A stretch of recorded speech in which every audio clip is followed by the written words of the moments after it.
A beat? Takumi, your heart just skipped a beat, huh?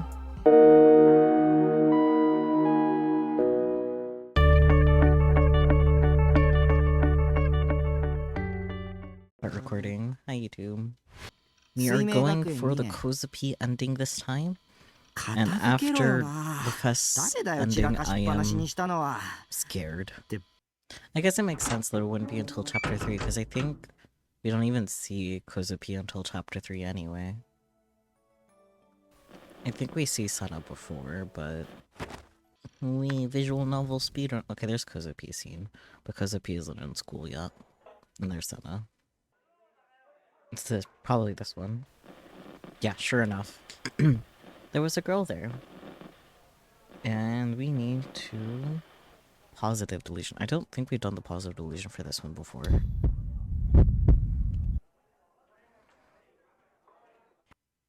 Yeah, we haven't. If only she was some kind of hero, sent to defeat the demon girl for me.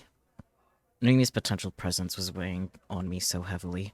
I was starting to wish for the impossible. My entire life was slowly being taken over. At this rate, I was sure to be killed soon. That's why I'm here. The transfer student whispered, staring into my eyes. Did that mean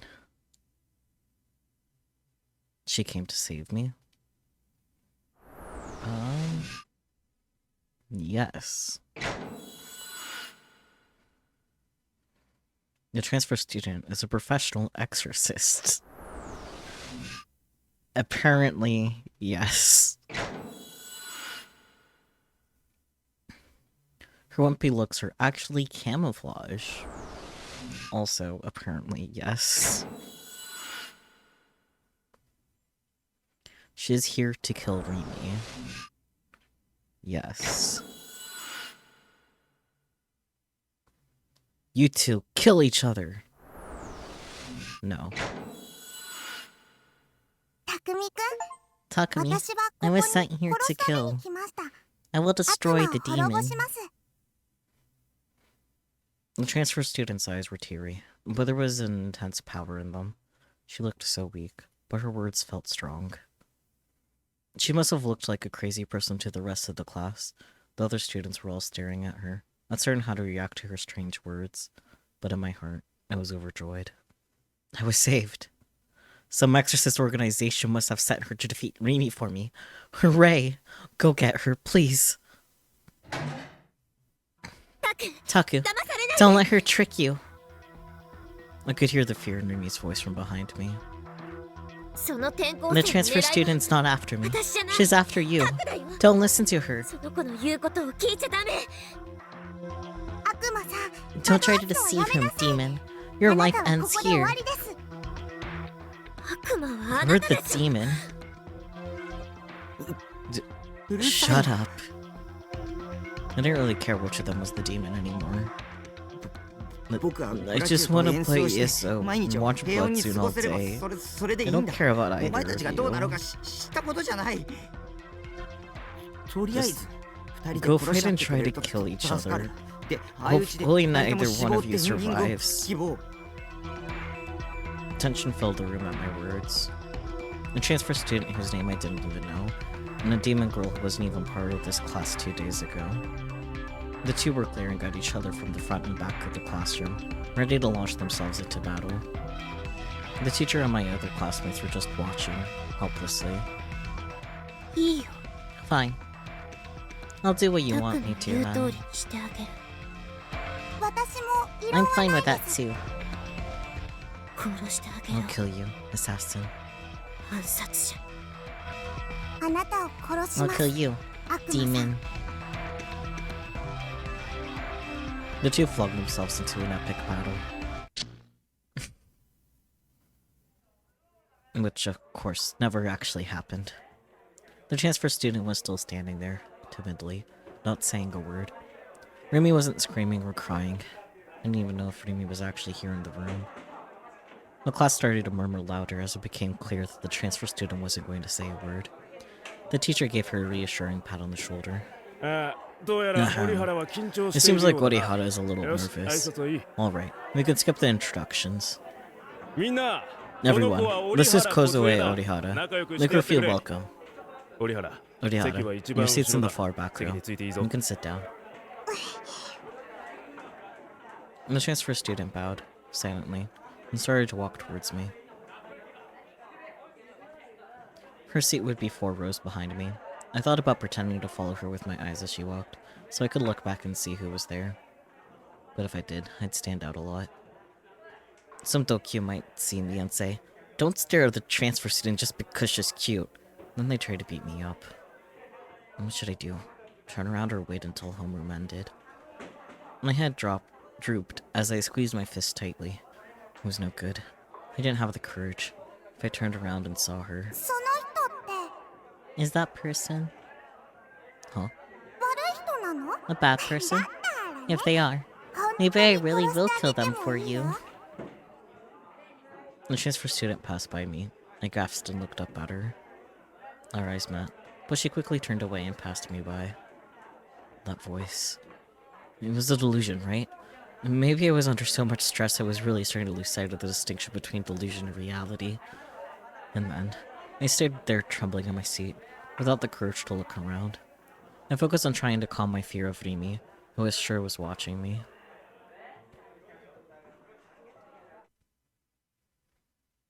And now we would just wait until chapter 7. Smooth sailing from here. I mean, also random scenes will pop up of Kozue as well, but, you know. I really don't know what to expect for Kozue, because what I've learned from the other endings is not to expect anything based off of the other endings. So, it's just... I have no clue, man. Classes for the day had ended, and the relaxed atmosphere of the after-school hours was permeating the school. Kozue Orihara was walking slowly and unsteadily toward the school gate. She was looking down at the ground, and her gait was unsteady. Her expression was flat, and her eyebrows were tensed up, like she was trying not to burst into tears at any moment. She just transferred to the school, and she was alone here. She had known from the start that she would be. She almost never, in fact, never tried to talk to anyone. Even during class, if a teacher called on her to solve a problem or read a paper, she would just sit there and fidget with tears in her eyes. None of the students or teachers at the school had ever heard her speak. When she put up walls, even the students who were interested in talking to the new girl soon gave up. There were 1 or 2 weird classmates who were still trying to talk to her, but she never opened up to them. But even so, it didn't bother her too much. She made a friend, even if it was only one. Not a classmate, but an older student. They were the one person she could trust in the strange new city of Tokyo she just moved to. She didn't want any other friends. She didn't really want to get along with her other classmates. She just wanted to be left alone, she thought. It was dusk, and children were laughing and running around the lake at Shoto Park. A young boy with a beaming smile ran past her as she walked toward walked down the park's path, reading. He was holding a cute little hand mirror shaped like an elephant. 2 housewives, probably the children's parents, were talking to each other in loud voices. Kozue could hear them speaking clearly. So this ghost video with the Sanmenkyo is really scary.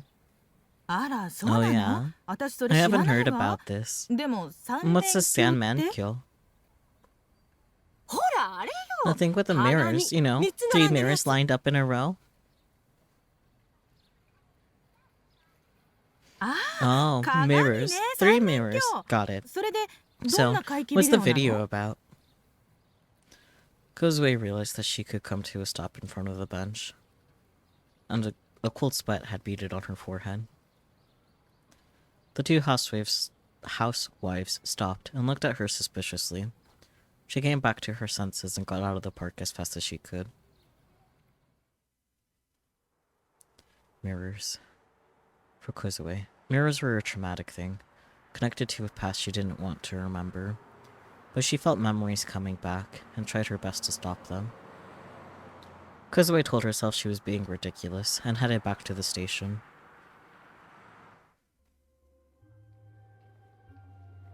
When she got to Bunkomachi, light got in her eyes. It was dazzlingly bright. Kozue shivered. She'd had to deal with this a lot before she moved. Reflections from mirrors. The nightmares came back, and her mind started to panic. Was it a coincidence? Or was somebody doing it deliberately? It had to be a coincidence, she prayed as she looked around. There was a white station wagon parked a bit away from her. Its driver was a man she didn't know, and he was leaning out of the car. In his hand was a mirror. He looked like he was adjusting it. The light hit her eyes again and again. Terrified, she put her hands up to block it out, and then ran across the crosswalk as fast as she could. Her mind was filled with terror and confusion. She wanted to get home as fast as she could. She didn't want to be here. The tears came streaming down her face. It had to be a coincidence, she kept telling herself. She wiped the tears away with her fingertips. And then... the light hit her once more. The brightness violated her eyes with stabbing pain. The white station wagon had followed her. The man had gotten back inside, but his arm was still poking out. He still had the mirror in his hand. The next thing she knew, she was running as fast as she could, all the way to the station. She pushed her way through the crowds, knocking into passers-by again and again. They glared at her, and a few complained, but she was too scared to stop. When she made it to the front of the station, the white station wagon was stopped at a red light at Scramble Crossing. She hid behind the Hachiko statue, wrapping her arms tightly around her body and trying to catch her breath. What was that? She couldn't think straight. She just kept telling herself, it's a coincidence, it's a coincidence, it's a coincidence, it's a coincidence. Sailor uniforms are so hot.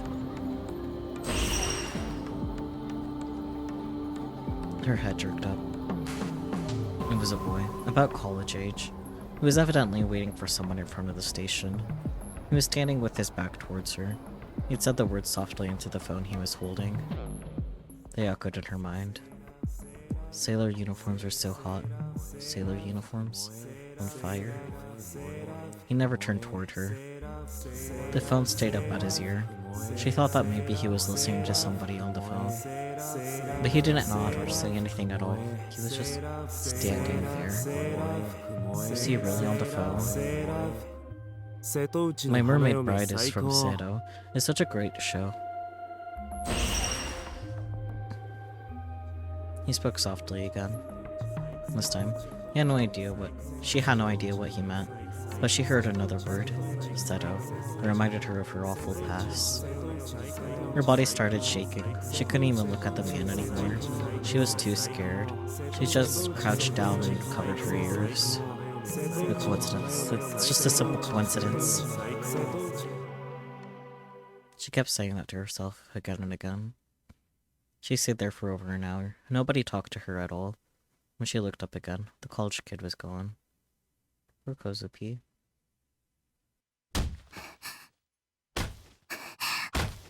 Haha. Kozupiiiii sounds. In a deserted back alley in Center Street, you could hear the faint panting of a girl named Kozue Orihara. Okay. She was holding a huge sword in her hand. No, it was shaped so curiously that it wasn't clear if it was a sword at all. It was more like a snowboard than a weapon. But the edge was impossibly sharp, and its surface was dangerously solid. A swing from it would be enough to sever someone's head, bone and all, in an instant. Dark red blood clung to the blade, dripping off the edge. A young man was crawling on the ground in front of her. There were pools of filthy water all around him, but he was still trying to crawl as far away from her as he could. Kozue was looking down at him, smiling happily. There was no sign of her usual timorous demeanor. If anything, she looked like she was having the time of her life. Her cheeks were even flushed with excitement. Her blade had just brutally, mercilessly, sliced through two of the man's friends. She wouldn't kill them, but she was going to make the bad people suffer. The three young punks were covered in blood, their faces puffed with bruises. A moment ago, they'd been bullying Kozue's classmate, Takumi Nishijo. Kozue could hear the voices in people's hearts. As she'd happened to pass by the alley, she heard several disgusting voices. Creepy, yuck, don't mess with me, psychic. Die, I'll smash your face in. Creepy, punch, die, psychic. Shut up, my life's shit, I'll take it out on you. My girlfriend dumped me yesterday. Michael, don't screw around with me. I'll feel better if I hit you. Shut up. Die, die, fake psychic. I'll take my problems out on you. Die. He told me to. Can get money. Get lots of money, so punch. Money, money. Make him suffer. Kill him. Money, kill, kill. Feels good hurting people. Feels so good. Feels so good. This is awesome. It feels so good. I'm fighting back against society. I'm so awesome. The cops, the teachers, my mom, nobody can stop me now. I'm so awesome. I'm so cool. I look so badass kicking his ass. I want to kill you. Among the ugly voices, there was one that was powerful and full of hate. By the time she realized it was the voice of Takumi's heart, Kozue was already there. And then she beaten up the bad guys. Only one more needed to suffer for justice to be done. The threat would be removed, both for Takumi Nishijo and for her. So even when the young man tried to run away, Kozue wouldn't let him. Don't hurt me. I'll die. I'll kill you, bitch. Die, die. Don't want to die. No, no, no. Don't kill me. I'll kill you. I'll kill you and rip out your organs. You kill me. No. I want to live. I want to have more fun and feel good more. He was begging her in his mind to let him go. Kozue's smile remained bright on her face. Oh boy. And she grabbed him by the hair and pulled him to his feet. The young man was far larger than she was, but it didn't matter. He didn't even have the energy left to fight back, it seemed. There were tears in his eyes as he begged the tiny girl for forgiveness. But Kozue's answer wasn't the one he wanted. Soundlessly, she mouthed the word, no. The huge blade roared, flying toward him. A single strike shattered his jawbone. His scream echoed. He fell to the ground in agony. His blood threatened to spill onto Kozue's clothes. She used her sword as a shield to block it. Then she nodded, satisfied, and made the sword disappear. She glanced down at Takumi Nishijo, who was lying on the cold ground corner of the alley.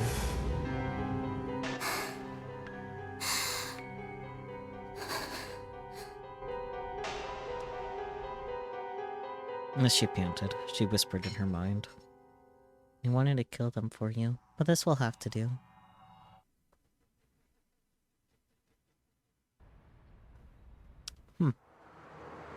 Interesting.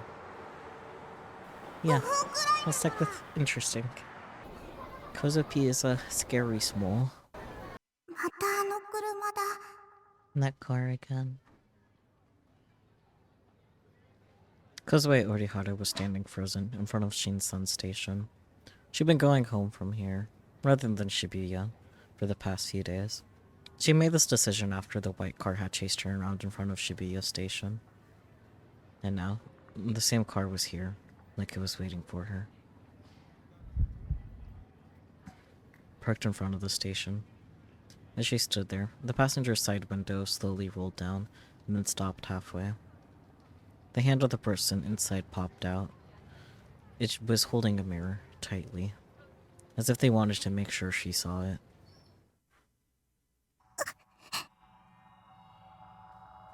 Kozue was so terrified, she could barely breathe. She turned around and ran. She ran as far as she could, and she ran as fast as she could, and as far as she could. Down one alley or street after another. Several times, she tripped and scraped her knees, but eventually she made it to Miyashita Park. She sat there, shivering on a bench until night fell. But she couldn't stay there forever. When she'd waited long enough that she was sure they must have given up, she headed for Shibuya Station.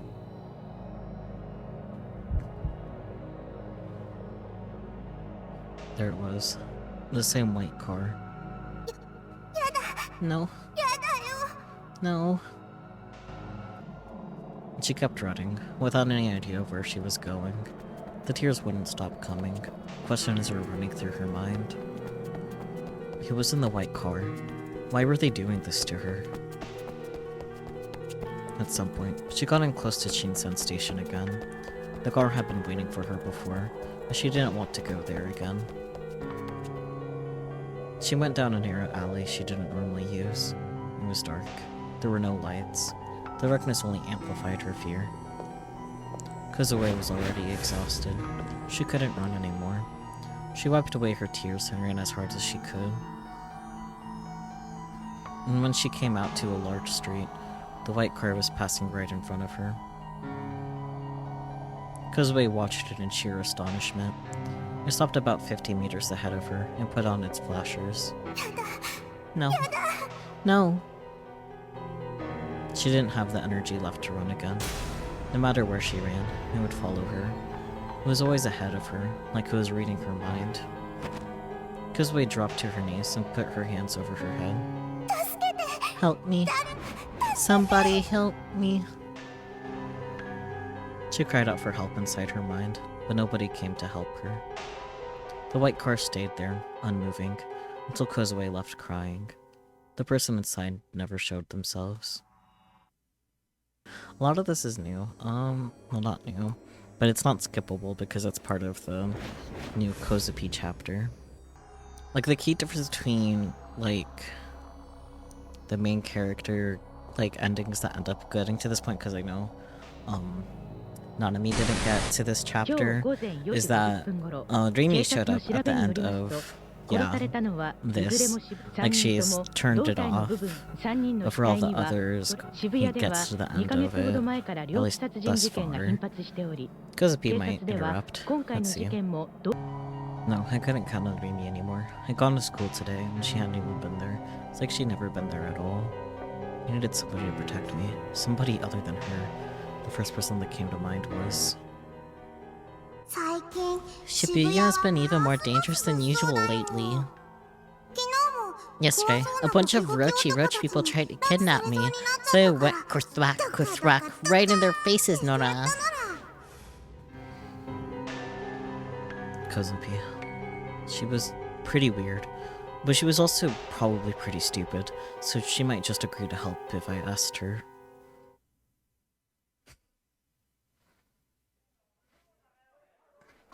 The first thing I did when I entered the classroom was look at Amy's seat, but it was empty. Next, I looked for Kozupiiiii. She was sitting in her seat, looking down, making herself as small as possible. Good morning, Takumi. Good morning, Kozupiiiii. We didn't look at each other, but we exchanged greetings in our mind. The Dokyun girls were grinning at me. It had only been a day. The label of creepy loser otaku who made a mess on TV wasn't coming off that quickly. The Dokyun boys evidently weren't here yet. Those guys would often skip first period.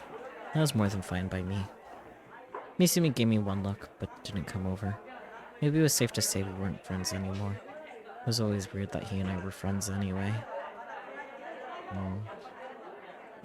I headed to my seat and pretended to fall asleep, and then I called out in my mind. Kozupiiiii, can you hear me? Yep. What is it?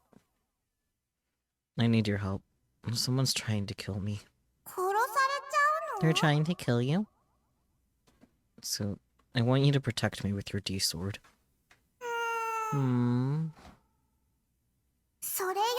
First. Takumi, you were thinking that Kozupiiiii is pretty stupid, weren't you? Crap. She found me out. I knew it, Takumi. You're mean. And anyway, Kozupiiiii doesn't go smack on just anybody, okay? Kozupiiiii only goes smack kapow on people who try to hurt Kozupiiiii. When everybody around me is making fun of me. I'm just an innocent, upstanding otaku. I haven't done anything wrong. I just want to live my quiet hikikomori life. Everybody else just won't leave me alone. Why won't they leave me alone, damn it? Why does all this stuff have to happen to me? You got picked as main character, buddy. I didn't do anything wrong. Anything! All the people around me are Dokyun losers, and it's their fault. And Shogun's too. I'm asking you to protect me from the bad guys. Remember what you said before? That the rich people who said mean things to me were worthless? I did say that, maybe. But Kozupi doesn't know this Shogun guy. I know him. He's a kid who looks like an old man. He's in a wheelchair, and is going to come for me soon. I know it. He's trying to kill me. He's the one who kidnapped Nanami. Oh, I see. You got a lot going on, huh, Takumi? I love Kozupi. Wait, is that all you've got to say? I'd love to kill him, but Senna says no killing. Crap, that's right. Senna was closer to Kozupi than I was. I gritted my teeth and clenched my fist as I lay on the desk. There's nobody I could rely on except Kozupi. Senna was kinda scary, and she probably wouldn't do anything to help me anyway. Kozupi was my one chance.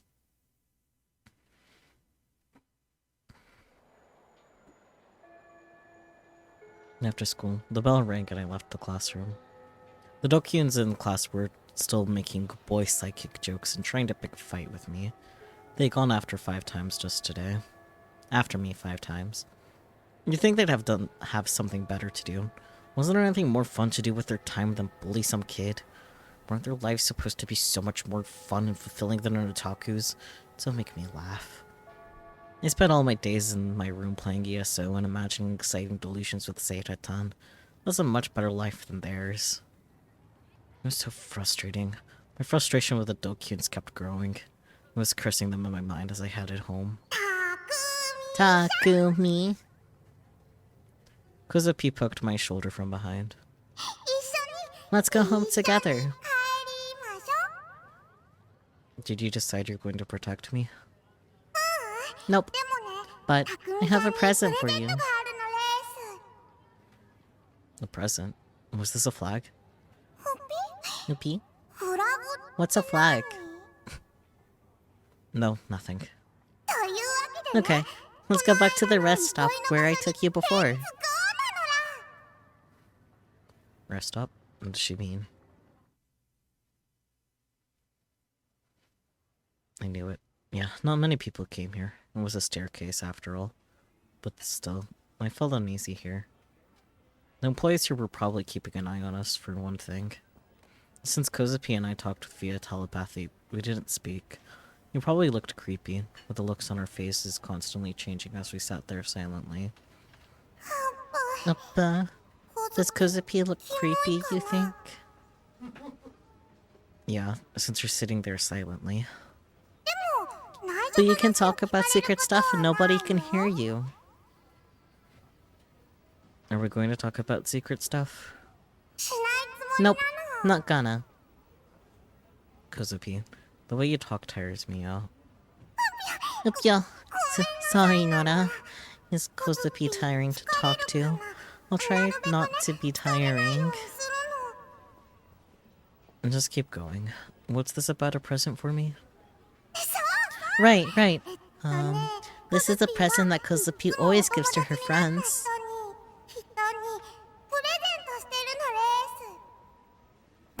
She began to rustle through her bag. I gave one to Senna too.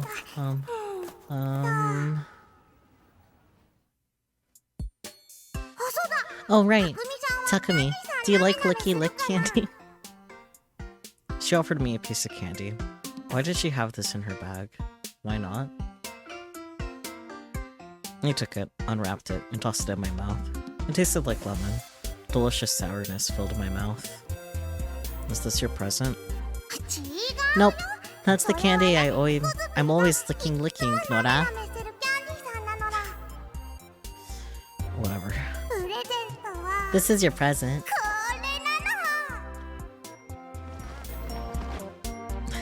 She took out a set of fancy accessories made from colorful beads. What is that? Beady beads.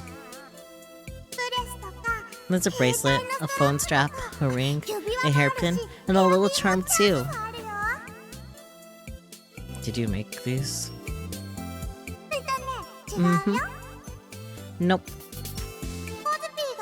Whenever I try to make something, it always ends up a mess. Mommy made these for me. They're all made of beady beads because Kozupiiiii loves beads. No. She suddenly took my hand. The warmth and softness made my heart skip a beat. A beat? Takumi, your heart just skipped a beat, huh? Well, I wasn't expecting it. When your heart skips a beat, so does mine. No. She put one of the bead accessories into my hand. It looked like a phone strap. Here, this is for you. No thanks. What? Do you not want it? I give beady beads to all my friends. And then she was crying. This girl sure loved to cry. But all these are things for girls to wear. If I had one, I'd just look creepy. Oh, so it just bother you then, huh?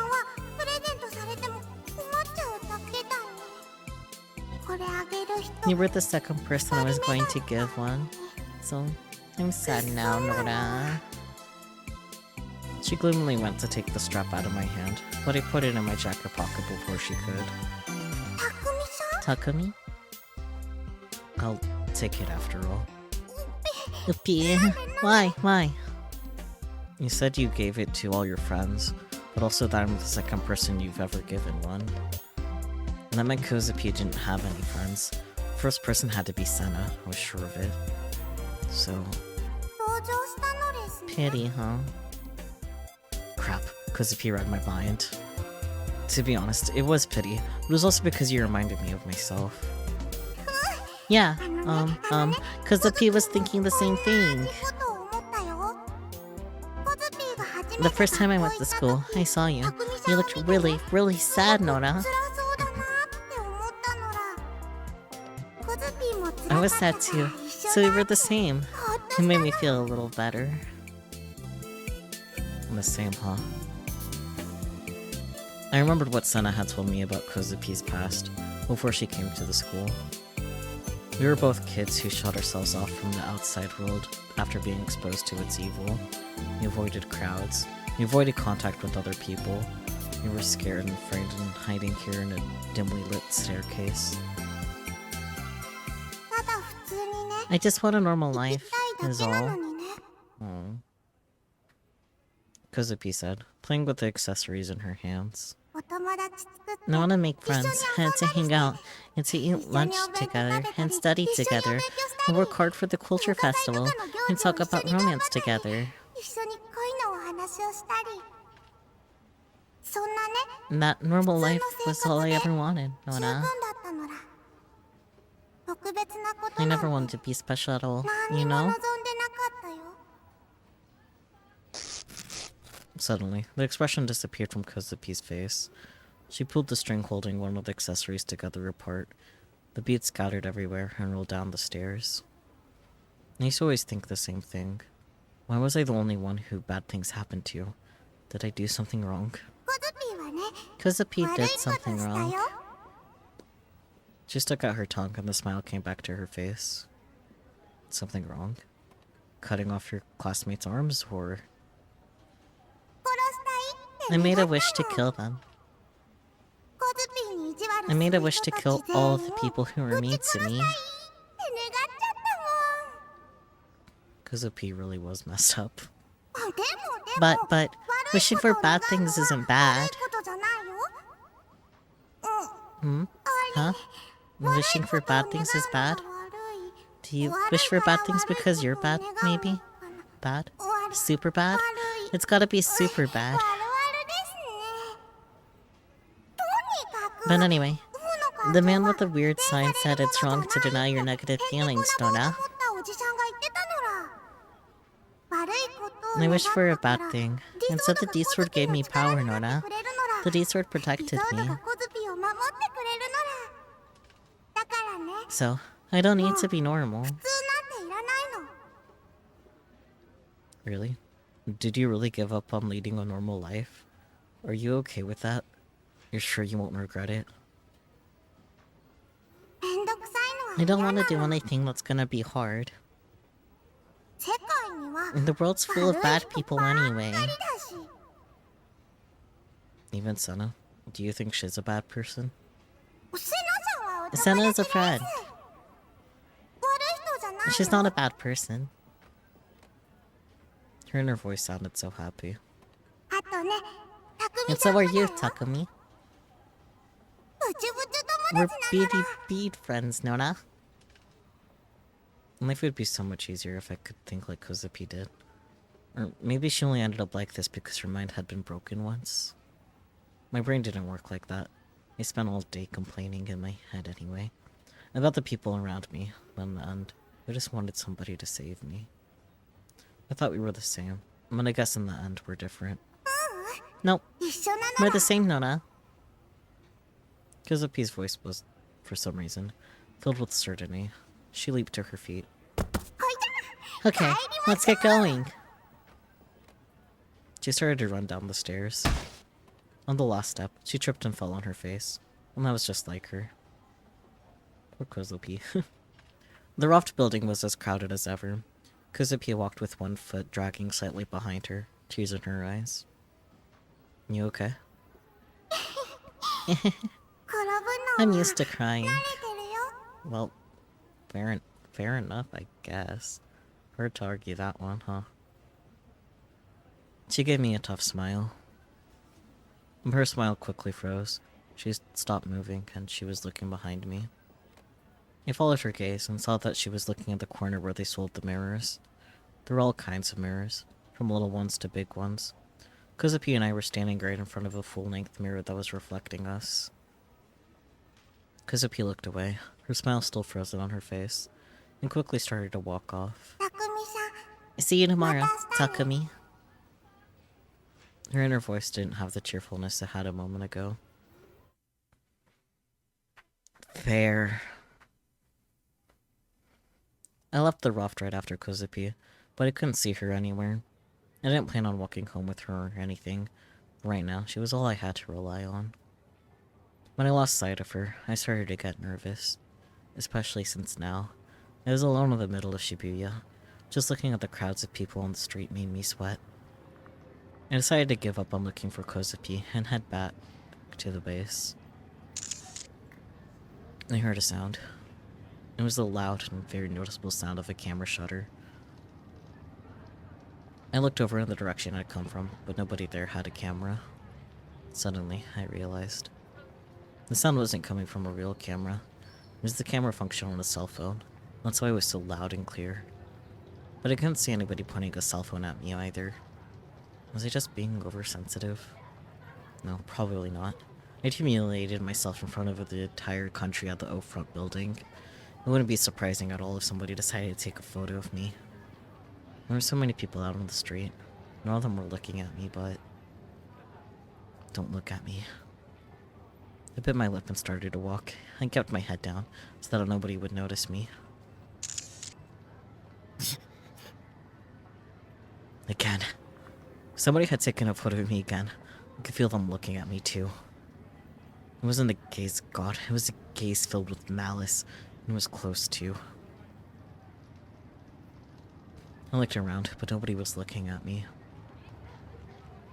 Who was it? Stop taking pictures of me. I'll sue you for violating my personality rights. But no matter what I said inside my head, nobody was going to hear me, and I certainly didn't have the courage to say it out loud. It only attract more attention. I started to walk again. This time, I went at a faster pace, trying to slip through the crowd. More sounds. The shutter sounds were following me. I could hear what sounded like somebody snickering, too. I looked around. Several people were holding up phones at eye level. A middle-aged salaryman, a woman in a suit, a teenage boy, a cute-looking girl. They all seemed to have nothing in common.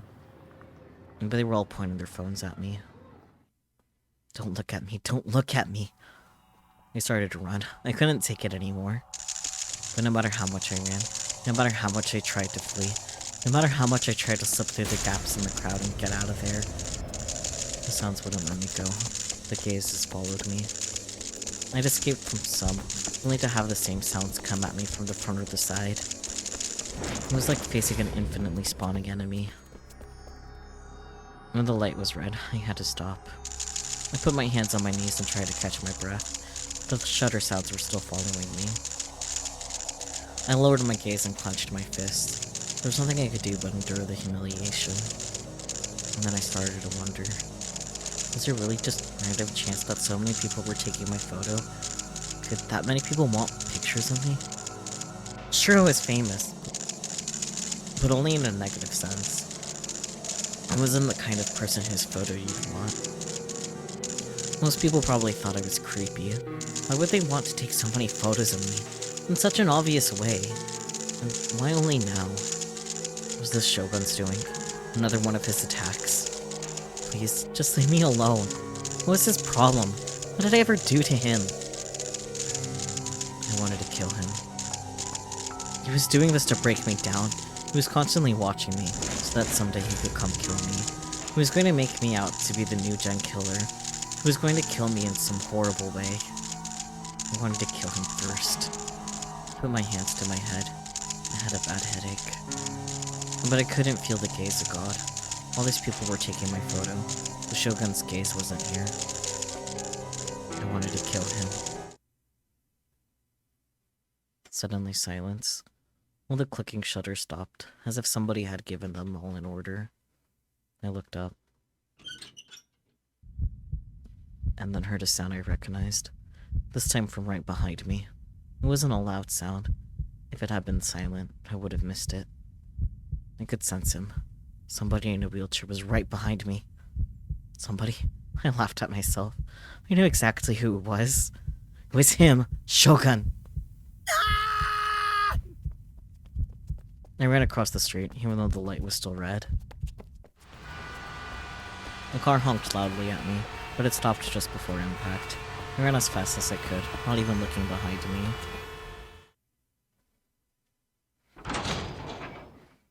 Buddy. Even after I got back to the base, I couldn't get the shutter sounds out of my head. They'd kept following me even to the residential area near the base, where there weren't many people out at all. Every single person I passed took out their phone as soon as they saw me and took a photo. They never said, "Let me shake your hand," or "You're creepy," or anything like that. They weren't even grinning. They just took out their phones and photographed me with a completely flat expression on their faces, and then they'd walked away, like nothing had ever happened. It was bizarre. There's no emotion in it, no hatred, no mockery, no anything. It was mechanical. Like there were dolls that someone was controlling. I crouched in the corner of my room, gnashing my teeth, hands around my knees. It was his doing. Shogun was behind this. I'd heard the sound of a wheelchair just once on my way home. I hadn't seen it, but I was sure I'd heard it. My hands were still shaking. I looked at the clock, and it was already 11 at night. I've been scared out of my wits for almost 5 hours. I let out a deep sigh, and in my head, I cursed him.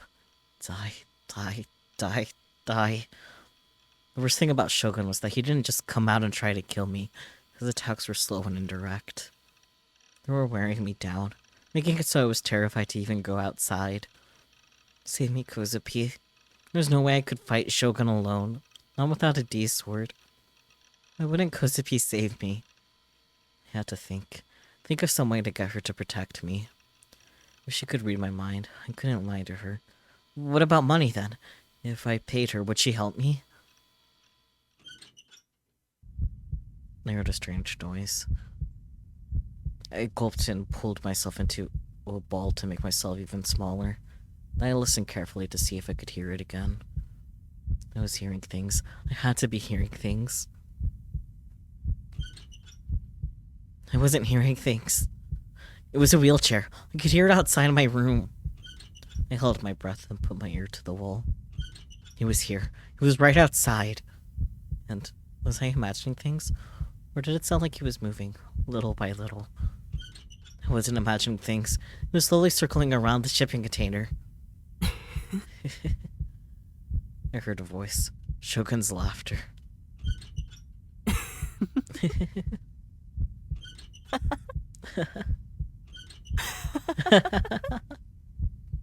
He was laughing. He was slowly circling around my room in the middle of the night, laughing. And that wasn't all. There was more.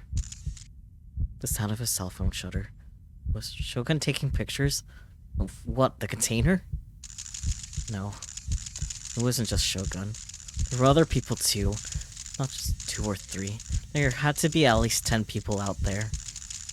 They were all taking photos at once. I could hear the shutter sounds through the walls. Impossible. It was an illusion. It had to be an illusion. If I went outside, see, there's nobody there. I was just hallucinating. Even if the walls were thin, there's no way I could hear the laughter and sounds this clearly.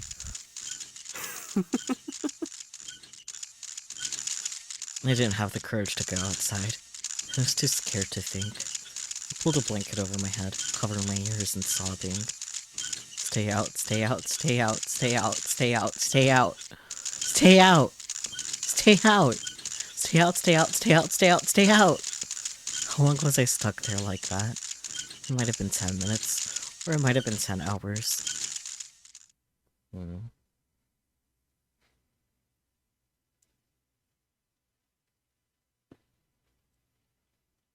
I took the blanket off my head and stood up as quietly as I could. Paparazzi, so true. Welcome back, Relix. I listened carefully. No sound was coming from outside. The only noise was the sound of my computer. So, it had been a hallucination. Yeah, it had to have been. I should go outside to see. I'd see for sure that nobody was there. Even if somebody had been there, they were surely gone now. I stood in front of the door. The padlock was locked from the inside. I took out the key and put it in the keyhole. I didn't have the courage to turn it. My heart was pounding like a drum. I was scared. Afraid to open it. This might be Kozume's trap. A Kozume's trap, rather. Somebody might be out there, waiting to attack me as soon as I opened the door. I tried to tell myself that I was being ridiculous, but I failed. I'd been tricked and deceived so many times. I didn't want it to happen again. Why wouldn't they all just leave me alone? Why was all this happening to me? Damn it. Damn it. Damn it! I slammed my fist into the door. It made an incredibly loud noise. My hand hurt. I still couldn't hear anything outside. I couldn't sense anyone out there. Nobody was there. Of course nobody was there. I bit my lip so hard I drew blood, and turned the key in the lock. I opened the door as softly as I could. I peeked my head out to look around. Nobody was there. It was dead quiet. Nothing was moving. No creaking wheelchair. No laughter. No shutter sounds. I couldn't hear a thing. Is anybody there? I waited a moment, but there was no answer. Of course there wasn't. Nobody was there, so obviously no one was going to answer. I went outside and tremulously approached the shadows around the base. Nobody was there either. So it had to have been a hallucination. All the stress had driven me crazy. Yeah, that's right. It had to be right. I was wasting my time being scared like this. I'm such a dork. I'm such an idiot. It's on me. I laughed at myself for being such a wimp. I deserved to be laughed at. I was tired.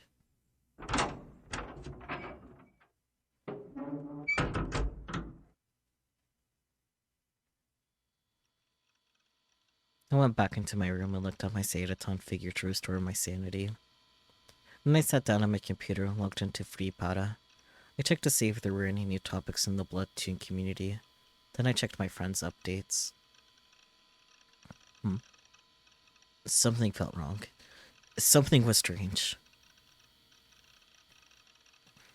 Freepada showed your friends' diaries and a list of updates, but none of the friends that usually posted were on the list. Spider? Yeah. Freepada showed your friends' diaries as a list of updates, but none of the friends that usually posted were on the list. I see. He titled, he arrives, staircase to the roof, double doors, shower, sink, container wall, view from the roof, celebratory photo, the fun begins, wheelchair, arrival, elevator going up, arriving at the scene. Okay, I read that out of order because it's newest than oldest, but eh. Instead, the list was full of updates from a single friend, all made within a short period of time. Oh, okay, I get it now. The friend's name was Spider. Did I have any friends with that name? Well, I did have over 100 friends, and I certainly didn't remember all their names, so maybe Spider was somebody I knew? Spider had posted close to 50 new updates in the last 30 minutes.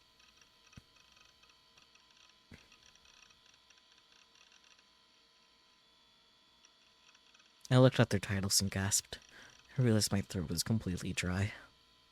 For some reason, I had an intense sensation of deja vu from the titles. I could tell exactly what was in the articles. I moved the mouse with a shaking hand. I clicked on one of the articles. This is... Huh. This is... It was right in front of my building. The article consisted of nothing but a single photo, probably taken with a cell phone. There's no text at all. The photo was from the front of the Kurenai building, where I lived. It looked to have been taken at night. No way. I was just being silly. I forced myself to laugh, and clicked on another one. This can't be real. I screamed, but when I'd seen the title, I'd known that what it would contain already. But knowing in advance didn't stop the terror from bubbling up within me. So, I wasn't imagining those sounds? The creaking wheelchair, the laughter, the shudder sounds. They were all real? And somebody had been outside my room, taking photos with their cell phone and uploading it?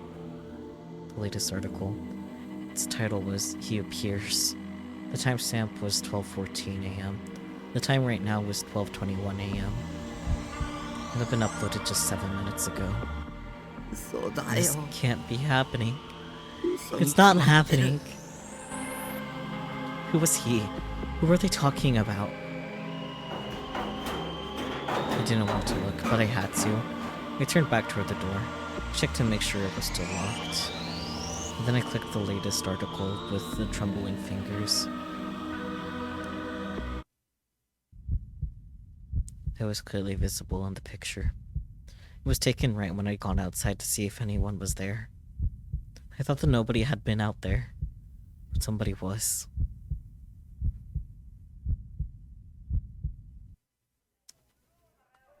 That's exciting. When Kozue Oriharu arrived at school, she was stopped by one of her classmates, Minako Ninomiya. Okay, I'm gonna retry reading this. When Kozue Oriharu arrived at school, she was stopped by one of her classmates, Minako Ninomiya, just before she could enter the classroom. Orihara, we need to talk. There was clear hostility in her words. Kozue flinched. It wasn't just Minako who was glaring at her. There were another 5 girls behind her. All of them were her classmates, but she couldn't remember their names. You don't mind, right? You can come with us, right? She didn't know what to do, so she just stood there. Another girl, not Minako, grabbed her by the shoulder. Hey, say something. Kozue started to cry as the girls surrounded her. When the other girls saw this, it only made them angrier. Stop crying so damn much. Just come with us. Kozue tried to refuse. Nothing good was going to happen to her if she went, but they grabbed her by the arm so that she couldn't run. God, I hate bullies. Kozupiiiii deserves better. They took her to the roof. Another 10 or so girls were waiting there. Almost every girl in the class was up on the roof. Kozue could barely believe what was happening. Holy shit. She knew exactly what was coming. She could feel the hostility radiating from all of them. Kozue shivered in the face of so many negative delusions. No matter how much she tried to control herself, she couldn't stop crying. She's crying already. Wow. What a bitch. Hello? This was the first time they'd spoken to her since she'd come here. And of course, she knew that the girls in the class didn't like her. She could hear their thoughts whenever she was in the classroom. But this was the first time they said those thoughts aloud. She tried to run, but a dozen girls surrounded her and blocked her path. Don't run away. Minako wants to talk to you. Listen to what she's got to say. Minako was glaring at her, as if spurred on somehow by her classmates' words. Minako was tall, like a model, the exact opposite of tiny Kozue. Orihara, stop trying to get with Daisuke. Okay. So, Minako, sweetie, your boyfriend's a whore. He's trying to get with Orihara. Kozue couldn't even remember who Daisuke was. But she couldn't say that, so she just shrank back in confusion and fear. Are you listening to me? Stop trying to steal my boyfriend, you slut!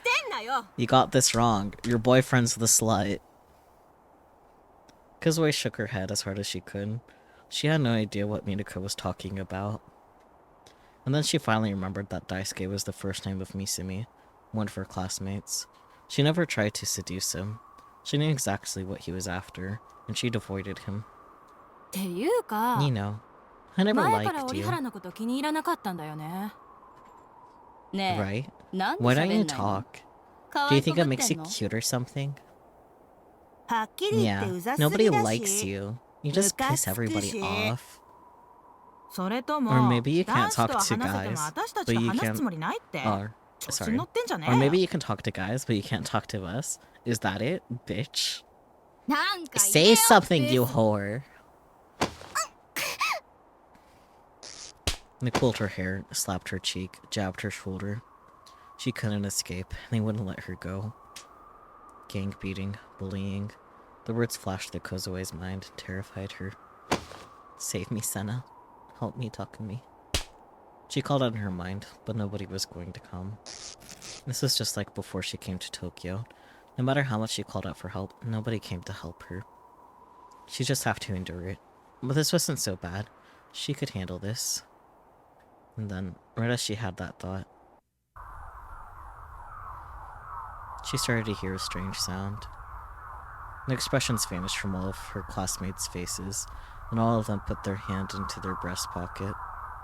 And they slowly took out something from it, all at once, in a synchronized motion. It was...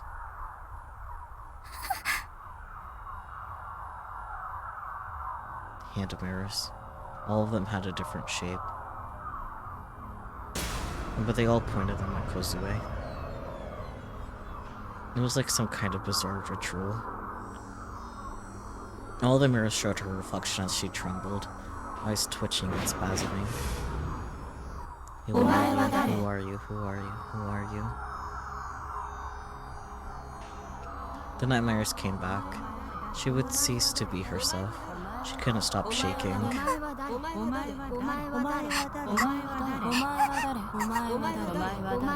She started to thrash her head violently, back and forth.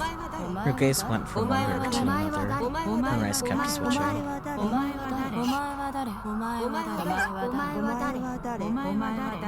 A voiceless scream echoed from her throat.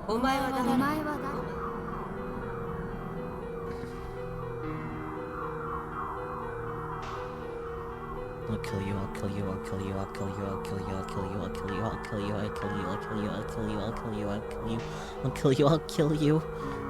Dark delusions took over her mind. The next thing she knew, the D-sword was in her hand, raised high. And the pale red flames running down its body were flashing, as if screaming with joy. It was not an inspiring weapon, one that made no effort to conceal its deadliness. A weapon that shattered everything, swallowed everything, and annihilated everything until only nothingness was left. And that was no longer a delusion, it was real. Her classmates, who until now had been silently pointing mirrors at her, came back to their senses, but it was too late. And after that, there were many, many screams, but they only lasted a few seconds.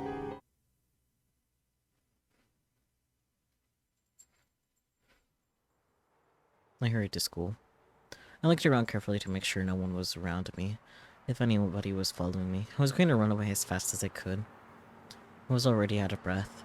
My chest was heaving with each step. I kept wiping away the sweat on my forehead, and it kept coming back. I had to get to school. I had to get to school and find some way to force Kozupiiiii to help me. I wanted Kozupiiiii to kill whoever was doing this to me. Kozupiiiii would do it. She was broken after all. I wanted to kill them. I wanted to kill them. I wanted to kill Shogun and all his friends. The ones who visited the base last night were clearly working for him. They were finally ready to go on the offensive for real. They'd made me their target, and after wearing me down, they were ready to move in for a merciless kill. I didn't want to die, so I'd have to kill them first. And again, the sound. The creaking sound I heard so many times yesterday right behind me. I turned around, but nobody was there. There was no wheelchair to be seen anywhere. I wasn't hearing things. I heard it clearly. Was Shogun attacking me again? I started running. I didn't want to be alone, but it followed me. The sound was always right behind me no matter where I went. Stop it. Leave me alone. Stay away. Don't look at me. I was going crazy. I didn't have the courage to look behind me again. I reached the school gate. The bell hadn't rung yet. I was on the verge of being late, but there were still students around me, heading to their classes. Just seeing them made me shrink back, but if I didn't go through the gate, I couldn't see Kozupiiiii. I was about to force myself to head inside when... the sound. Again. This time it was a cell phone shutter sound, not a wheelchair. I looked around. Who'd taken the photo? Nobody was looking at me. Nobody had their phone out. What the hell was going on? I covered my ears and ran as fast as I could. I ran straight to my classroom. I went to head inside, before stopping and turning around. The class's Dokyuns were sitting near the door. Going in meant looking them in the eye, so I didn't. Damn it. The world was full of enemies. Everyone was my enemy. Die. All of you die! I headed back into the hallway, delusions of their horrible deaths filling my mind. I'd had enough time to take a quick glance inside the classroom, and Kozupiiiii wasn't there. Actually, there wasn't a single girl in the classroom. It felt really weird, but I didn't care. I only cared about where Kozupiiiii was. Why wasn't she here on the day I needed her? My throat still hurt from all the wheezing, and I was out of breath. Some of the students in the hallway turned around to look at me in surprise. Don't look at me. And sound again. I turned around to see 4 Dokyun boys I've never laid eyes on before grinning at me. They had their phones pointed in my direction. Don't look at me! I ignored them. I could just have Kozupiiiii kill them later. I created an illusion of it happening. It was such a sweet, pleasant delusion. I wished all of them would just die. I was just so sick of this world. I couldn't find Kozupiiiii anywhere. I had no idea where she was. Maybe she just wasn't at school today? Yeah, that was the case. Well, what should I do? I didn't think I could handle Shogun's psychological attacks until tomorrow. No matter how strong I tried to be, my knees were still knocking.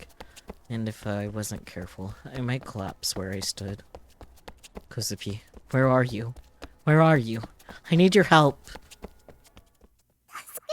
Help me. Let's try that again. Help me. That's so much better. I stopped. I heard a voice. A voice inside my mind. It's not Kozupi's fault. It's not Kozupi's fault. Help me. Kozupii, where are you? I looked around and saw Kozupii, crouching in a ball near the entrance to the school. When I saw her, I gasped. Her body was red, like she was covered in blood. No, not like she was covered in blood. She was covered in blood. I almost screamed, but I was too shaken to even do so. Kozupii, snap out of it! Kozupii! I called out, and Kozupii slowly looked up at me. Her eyes were bright red and wet with tears. No. Takumi. She grabbed onto my waist. What are you doing? Getting blood all over you. Duh. Takumi, are you my enemy? My friend? What do you mean? I asked, but she just buried her head in my chest and shook it from left to right. The blood on her body stained my uniform. I never really realized how tiny she was. She was so thin. I thought she might break in half. Till she grabbed onto me like this, I've never noticed. I'm your friend. So I want you to help me. I told her everything I'd been thinking. Of course, I arranged it in a way that was most convenient for me, though. Kozupii, you're all I got. You won't bully Kozupii? I won't. I want you to protect me from the people who want to bully me. Kozupii can't protect you. But you've got a D-sword. But I can't use her, Pooh. I can't use her right, Pooh. By her, you mean the D-sword? Kozupii nodded at my question, and then she began to shiver. So, the kerbam swing that happened wasn't Kozupii's fault, okay?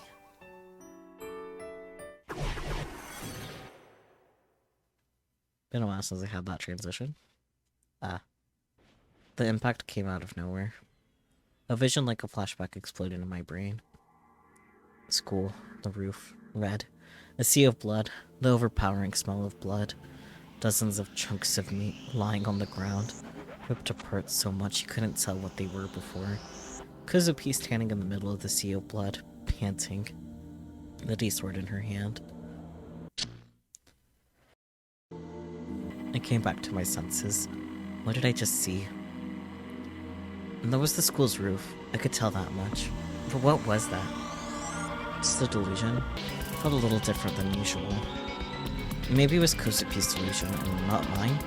Senna said that Gigalomaniacs could see other people's negative delusions. And there was also the dark blood all over Kozupii's body as she clung to me. It still wasn't dry. She didn't seem to be in pain, so she probably wasn't hurt. The blood wasn't Kozupii's then. I tried to think about what could cause her to be soaked with all this blood. This wasn't normal. It wasn't normal at all. Whose blood was this? Kozupii, whose blood is this? The people who bullied Kozupii. Her head was slumped forward. She slowly pushed away from me and awkwardly looked away. She had her index finger to her lip, like she was sulking. Or maybe like she was licking the blood on her hand. Is that your blood? It's somebody else's blood. Something felt very, very wrong. Kozupii, if that's true, do you think you maybe went a little too far? The first bell rang. It was time for homeroom to start. All the other students had already gone inside. It was just the two of us out here. I worked up the courage to go back to the classroom. I quietly took a look through the window, making sure nobody could see me. What the heck? I couldn't believe it. Homeroom had started. The teacher was there. But there wasn't a single girl inside the class. No. I had to make sure. I had to make sure it was just a delusion.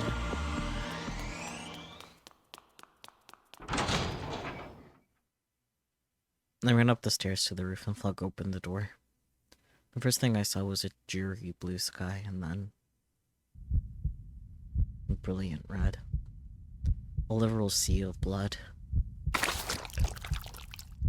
I threw up on the spot from a mix of terror, physical revulsion, and the sheer stench. Takumi, you're my friend, right? I gasped. I turned around and Kozupiiiii was standing there. She had tears in her eyes, but she was looking at me, covered in blood, and smiling innocently.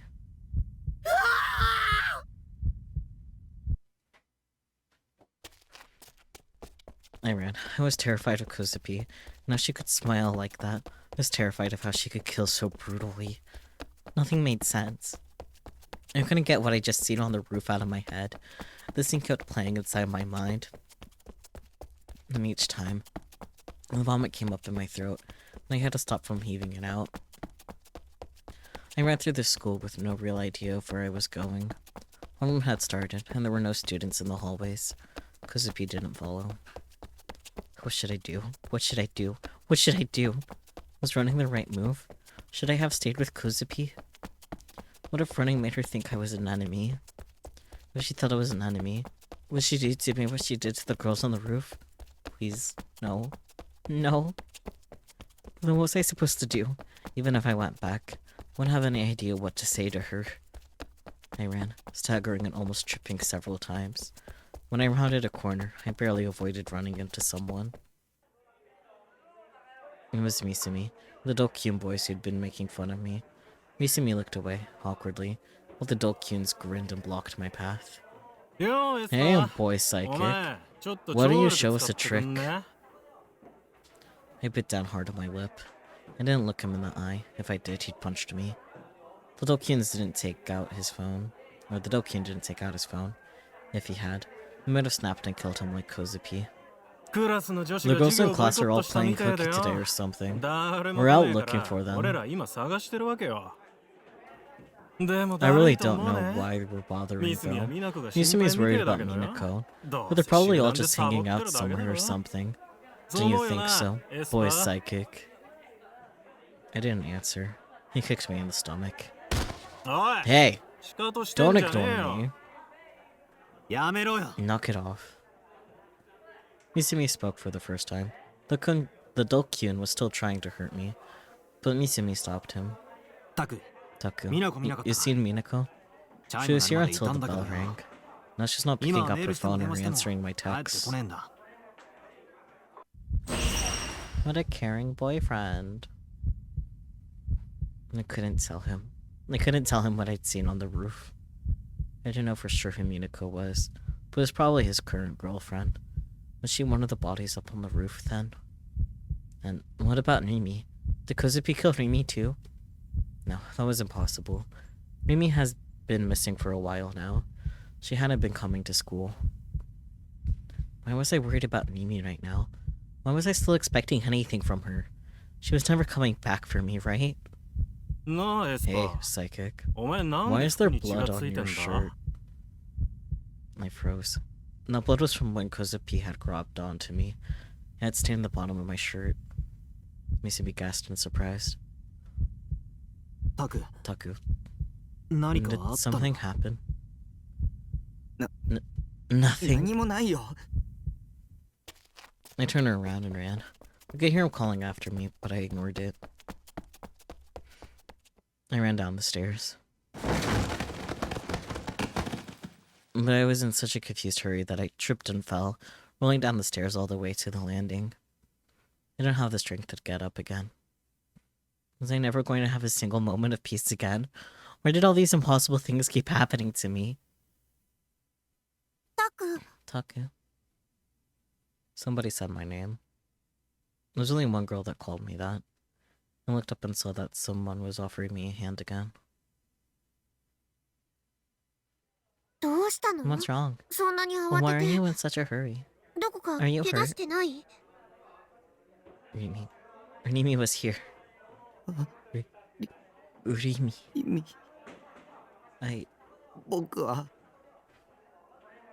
I was about to cry, but didn't want to embarrass myself.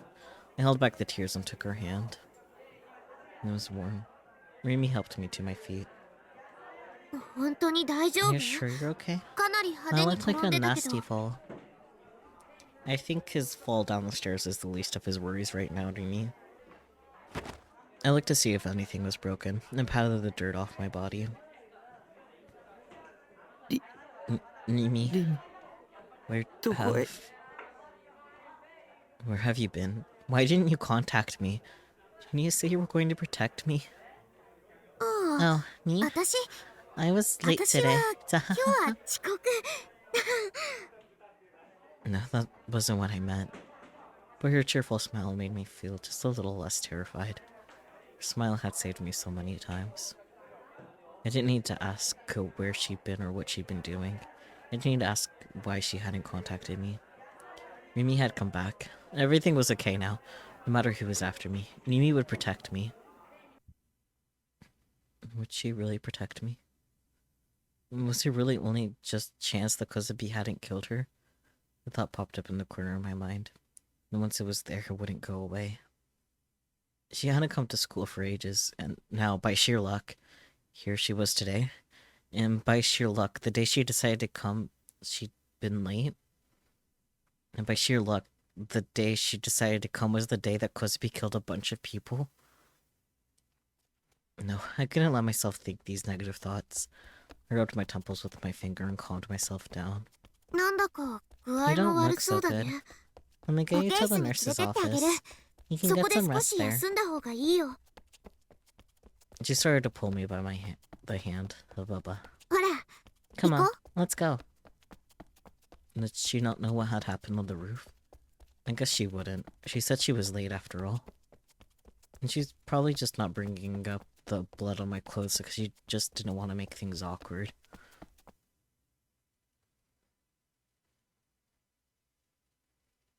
I reluctantly let Remy pull me down the stairs, but I stopped right in front of the school entrance.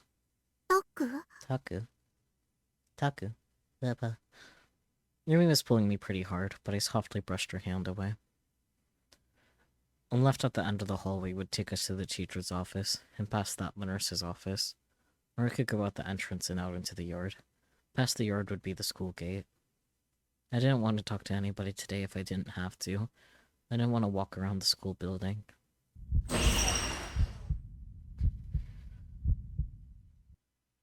It wouldn't be too long before someone saw what had happened on the roof. And when that happened, there'd be a panic. With all this blood on my clothes, they might think I was the killer. I wanted to get out of here now. I decided I should just head out the entrance instead of going to the nurse's office. I turned around to tell Remy about Kozupiiiii and what I'd seen when... Huh?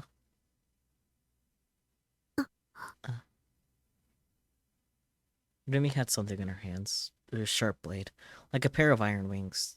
Was that a D-sword? Remy was just about to stab it into my back. We stared at each other. Her eyes were filled with sorrow. She was the first to look away. ごめんね。 I'm sorry, she whispered before she swung the sword. She was trying to kill me. Remy was trying to kill me.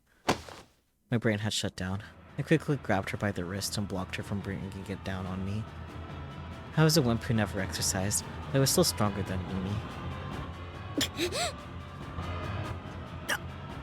Why? Why? Was she my enemy too? Had she been lying to me the whole time? Was she tricking me and trying to set me up like Yua? Was Remy working with Shogun too? Was my first theory, that she was working with Shogun right after all? Why would you do this? ごめん。 I'm sorry, でも but you need to disappear. タクには消えてもらうしかないの。 And there's no room for doubt. Remy was my enemy the whole time. She finally revealed her true nature. She lied about trying to protect me. 嘘だ。 You liar. You were lying the whole time. 嘘つい。 I'm sorry, I lied. ごめん。でもお願い。 But please, Taku, タク。消えて。 disappear. Bullshit.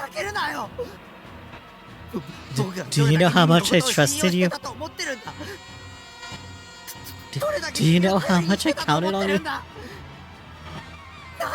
How can you just betray me like this?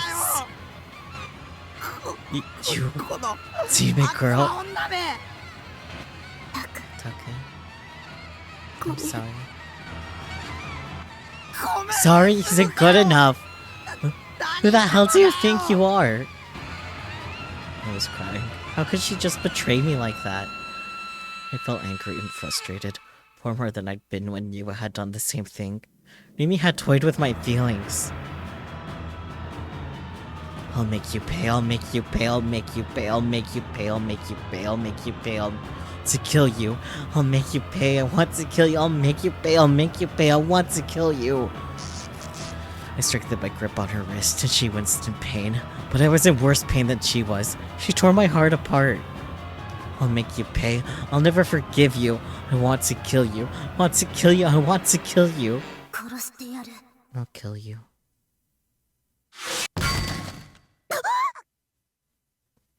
Suddenly, Nunimi's body disappeared from view. She'd been slammed into the rows of shoe lockers next to me. The impact was hard. The lockers fell over, shattered and broken. She was buried in the rubble, and I couldn't see her.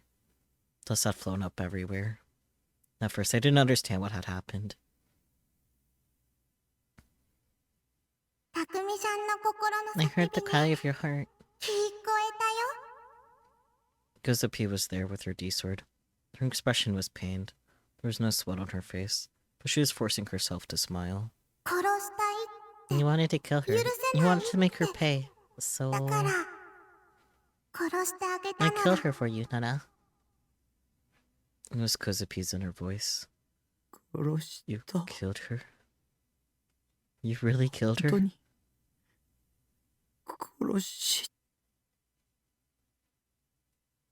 I walked over to the lockers, unable to believe it had just happened. I touched the seat. I touched the D-sword she'd been holding with the tip of my fingers. It had left its owner's hands and was lying on the floor. There was a liquid slowly spilling out from just under it. It was blood. It was blood. I didn't even need to think much to realize the answer. A moment later, the D-sword collapsed into black particles and disappeared. Yumi was dead? Just like that? I didn't have it in me to find out for sure. I was so sad and so frustrated and angry. I killed my feelings. Or maybe they died on their own. It didn't even matter. The tears had stopped. Kozupii. Help me. Kozupii was all I could rely on now. Yumi had betrayed me, but I still wanted someone to believe in. No, maybe I just wanted somebody to stay with me.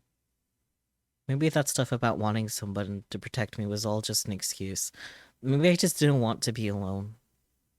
Even if I knew that people might betray me, even if they already had betrayed me, I still don't want to be alone. I couldn't handle all this terrible shit by myself. If I tried, I felt like I'd break down and cease to be me. The person I was would disappear. I walked over to Kozupii. She looked so sad and so hurt. The smile was gone. I grabbed her by her shoulders and hugged her as tight as I could. She didn't resist. You ran from me back there. I'm sorry. I'm sorry. But please, save me anyway. Takumi, are you my friend? How many people had Kozupii killed? What would happen if the police caught her? Was it safe to stay with her? I started to ask stupid questions and then stopped. I was going to stay with Kozupii, I decided. I had an enemy more dangerous than the police. It was far too dangerous to try and handle them on my own. I need you. No, man, he needs her.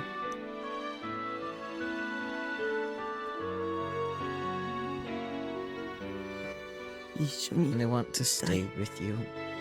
たくみさんは Takumi, 身勝手 you're な a 人な selfish の。 person. She wrapped a hand around my back. She held me tight too, with what little strength she had. でもね、 But you said you need コズピ me, のこと必要って and 言 that っ meant て a くれ lot, たから、 so コズ I'll ピ do も my たく best み to さん protect you. 一生懸命守る。あのね、 The 前 dirty に old 汚 man い told me おじさ something, んが言 Nora. ってたなら、我慢するこ He とな said, いって。 don't hold your feelings in. 負の感情を Don't 否定 deny し your ちゃダ negative メって。 feelings. だから、 So Kozupi is コ going ズ to ピ kill は all the コズピ people を who are いじ mean め to る人 her. みんな殺すね。それと、 And all the たくみ people さ who ん are を mean い to じめ you, る人 too. も。 I could sense her feelings. They were as cold as ice, and as hot as the sun. There were two contrasting emotions within her, madness and kindness. Maybe I could feel her emotions the same way I could hear her voice. Or maybe I was just imagining things. Just then, I heard a girl scream. It was coming from above. Had they found the bodies on the roof? We have to escape. Kozupi, if you stay here, the police will catch you. I let go of her, and for some reason, she collapsed right there.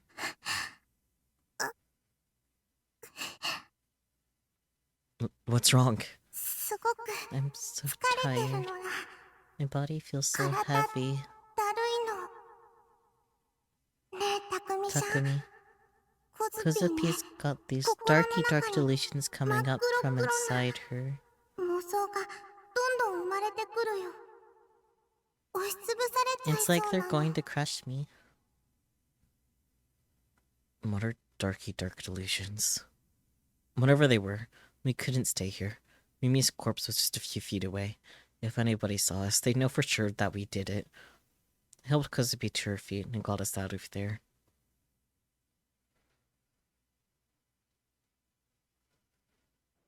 We walked down the hallway. I thought about leaving the school, but the both of us were soaked in blood, and Kozupi could barely walk. I felt like if we left, the police would spot us immediately. The best move might be to hide in an empty classroom somewhere. The air was tense.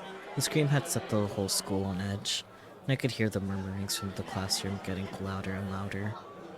Several teachers passed us in a big hurry. Many of the students had come out into their hallways in the middle of homeroom, and were uneasily looking around to see what had happened. Crap. There were too many people around here. We might have done better to leave after all. We needed to hide somewhere. We needed to... Again. It's out again. Stop. Stop it. It was driving me crazy. I could see several of the students staring at us from a distance. Not just the students, several of the teachers too. They were all pointing phones at me, and for some reason, the other hands were all holding mirrors. Black rage and murder took root in my mind. Something was on the verge of breaking. 殺してやる。 I'll kill you. Kozupi must have sensed what I was feeling, because her inner voice was filled with murder too. 殺してやる。 I'll 殺 kill して you, や I'll る。 kill you, 殺 I'll してや kill る。 you. She was reacting to the mirrors. She could barely walk, but she still lifted up the day sword in her hand. Kozupi, no! I grabbed her tiny body and tried to run. 殺してやる。 I'll kill you. But I couldn't. She knocked me away with unbelievable ferocity, then charged at the group holding the mirrors. She was tumbling over her own legs, and looked like she could trip and fall over at any moment.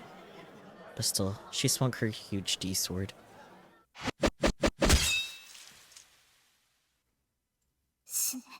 Die, die, die! With a single swing, she killed 4 people. She was a hurricane of overwhelming destruction. She wasn't even holding her sword right. She wasn't moving like someone with any training would. She was half bent over and flailing wildly, but the blade flew in an arc that was unbelievably fast and precise. It killed them all in a single strike. Almost as if she wasn't just swinging a blade, but a weapon that had a life of its own. Kozupi dropped to the ground and crouched in a ball, covered in blood. 死ねばいいのだ。 I hope you all die, Nora. 殺したくない。 I don't want to kill you. It's the sword.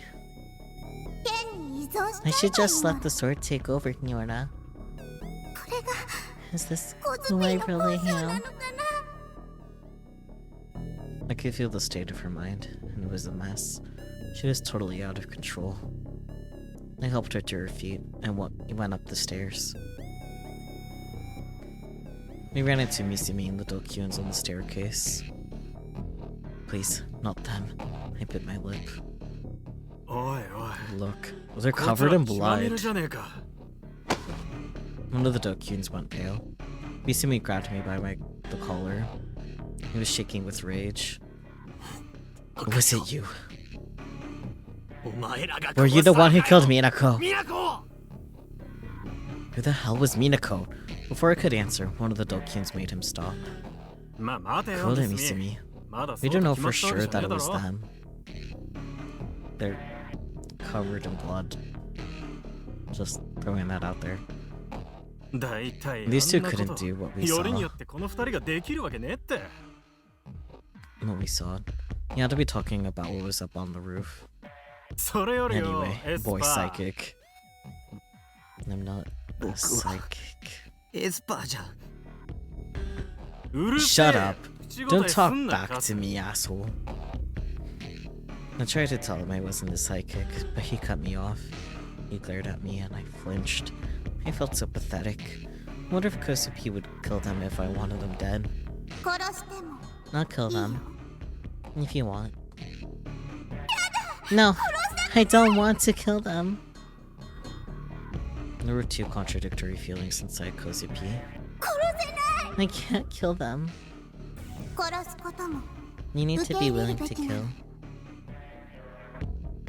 Willing to kill? No, I couldn't. でよ So エスパ boy ー psychic. お前の妹 Your って sister's pretty cute, お huh? 前に似合わず Nami. 可 Was 愛いん that だ her name? なナナミだっけ Why? How did this Dokyu know about Nanami? だからよ So, we had ち a ょっ little と可 fun 愛が with ってや her. ったんだよ何を What 言 are っ you て talking about? わかんねえ Don't you の get it? He put his hand around my shoulder. He was wearing perfume, even though he was a guy. It stinks so much. I thought he'd throw up.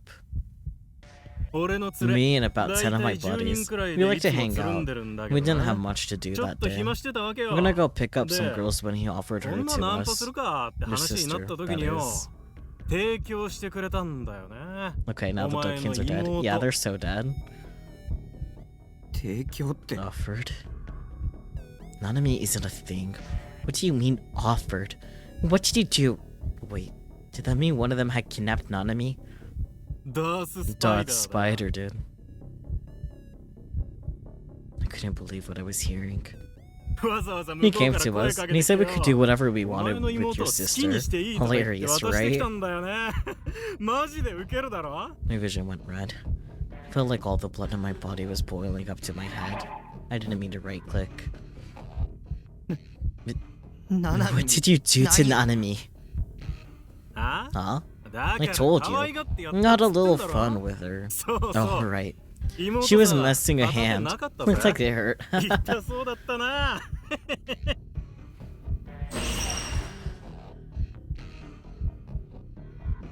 So that was real. But I disappeared from my room after I'd left. なあミス Hey, お Misumi. 前も教えてやれ You よ tell him. You お were 前だっ there. てあの場にいたんだからよ Misumi. それより That doesn't matter. Minako is. I'd say it matters, Misumi. It doesn't matter? What the hell do you mean it doesn't matter? She's my little sister. Don't compare her to some bitch named Minako. She's my sister, damn it. のそ No, うそう right. 記念 We に took 写 a 真撮っ photo とい to た remember ぜ the event. You want to see it? エスパ I'll ー show も見て you. か見せてやるよ I'll kill you. え Let me see. 画像 Ah, here it is. と Take a look, Oh, boy あったこれこれ psychic. ほら見ろよエスパ Until Kyun grabbed me by the jaw and forced me to look at a screen. It was a photo of Nanami, covered in blood, with empty eyes, stripped naked. I'll kill you, I'll kill you, I'll kill you, I'll kill you, I'll kill you, I'll kill you, I'll kill you, I'll kill you, I'll kill you, I'll kill you.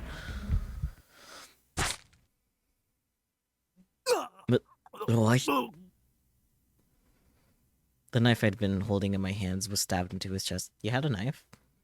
Evidently, I'd stabbed him. I must have brought this knife with me for protection.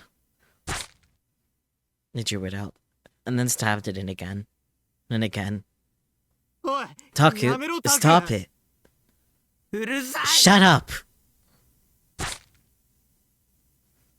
I pulled it out and stabbed it in again. You think he real booted it? Honestly, he might have. He just might have deleted that he had a knife. Possible. Definitely possible. Mitsumi, you too. I'll kill you too. You'll pay for what you did to Nanami. I'll kill everyone in the whole world. I pulled it out and stabbed it in again. Again and again. Again and again. The Dokkyun stopped moving. His eyes were still open, but blood and drool were pouring from his mouth, and he was dead. Hey, Kozupiiiii. Killed all of them. Kozupiiiii nodded sadly. The D-sword appeared on her hand. The reel appeared with a violent screech, like microphone feedback. Mitsumi's eyes went wide and then... Huh? What?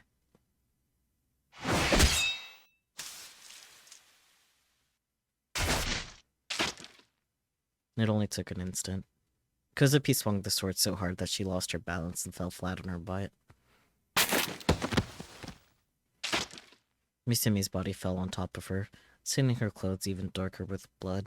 She knocked it off of her, looking annoyed, and then smiled at me. You killed one too, huh, Takumi? She said, in pain, happy. She had a sad smile. She had a sad smile on her face, and held all those feelings together. Why are there so many enemies everywhere? I can't take this anymore. Her heart was crying. But she was right. There were enemies everywhere. The only choice available was to kill them. And even if we did, it was their own fault anyway. Not my fault. It was the fault of the people who had attacked me. They got what they deserved for hurting Nanami. Was Nanami even alive? She was probably dead. She'd been covered in blood. Her hand had been cut off. There's no way she could be alive.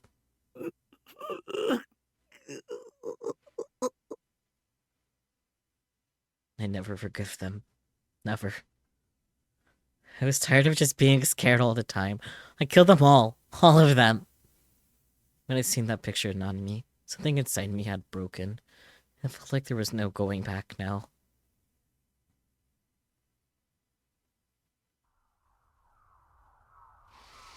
This fucker.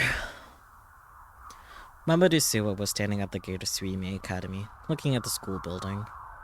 He parked his car in front and was leaning up against it. He was wearing a suit, but he also had a backpack on, too. The machine inside was making a strange noise, because of course everyone's brainwashed. What else would be happening here? Everyone from here, he could tell that the school was in an uproar. Or even from here, he could tell that the school was in an uproar. He chuckled. We need to get Takumi Nichijo's code sample this time, no matter the cost. He spoke to nobody in particular. There were several men standing around him. Unlike him, they were wearing casual clothes. The one thing they all had in common, though, was the backpacks they were carrying. All of them were silently staring at the building. None of them spoke to each other, nor did Suwa. Anything he said to himself. That's why we decided to do an experiment here at the school. Well, the whole point of the school was to serve as a test lab. That's why Nozomi funded it. Oh, so Nozomi funded the school. That's why everyone's attending. Interesting. Suimei Academy had been founded by an NPO under the control of Nozomi Technologies and the Cosmic Church of the Divine Light. The number of Gigalomaniacs here wasn't a coincidence. They'd been brought here by Nozomi, and none of them had the slightest clue. Still though, suicide. He tried any number of ways to bring Takumi Nichijo to the breaking point. He made a number of attempts to get the boy's code sample, but the kid was an even bigger loser than he'd thought. He showed no signs of awakening as a Maniac. When he started this project, Suwa had no idea Takumi would be such a pain in the ass. But as of today, that was over. No more skulking in the shadows. We're going big. A lot of innocent people were going to die, but that didn't matter. The leader of the Cosmic Church of the Divine Light had told him.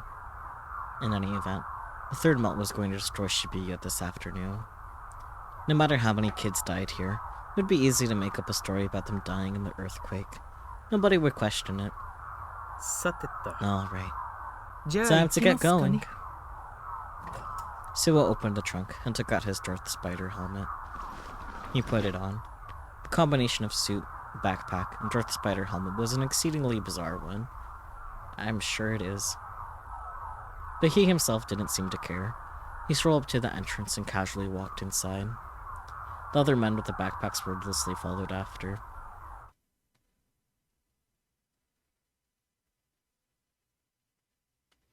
I helped Kozupiiiii out into the inner courtyard.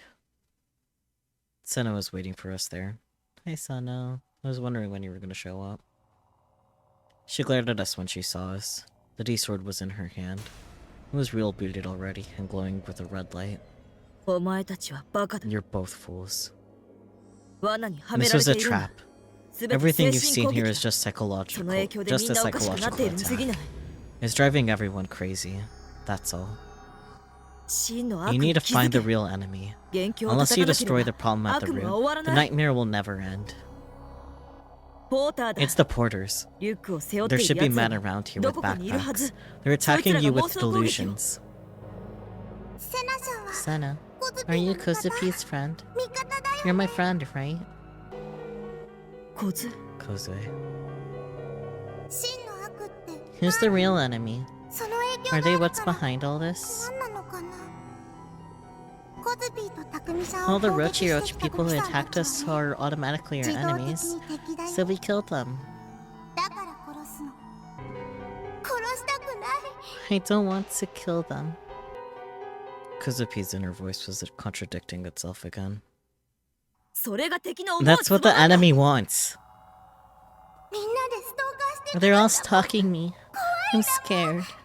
Kozupiiii's gonna stop being Kozupiiiii. It was the same for me. The sound of a cell phone shudder, the creaking sound of the wheelchair, just hearing them was enough to break me down.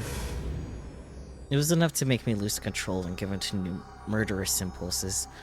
In fact, I already had given in. Do you even know what you're fighting? I didn't know who our enemy was. I couldn't tell anyone. Or was it Shogun? Somebody else? I didn't even know who was attacking me. The one thing I knew was that the whole world was my enemy. Don't let the delusions fool you. Your own delusions are on the verge of killing you. Kozue, don't use your D-sword anymore. The negative matter is seeping into your mind and body. You can barely even walk anymore, right? Your very existence is about to collapse in on itself. Senna, are you Kozupiiii's friend? Yeah, answer the question, Senna. Kozupiiiii asked the same question. She sounded like she was seeking somebody to save her.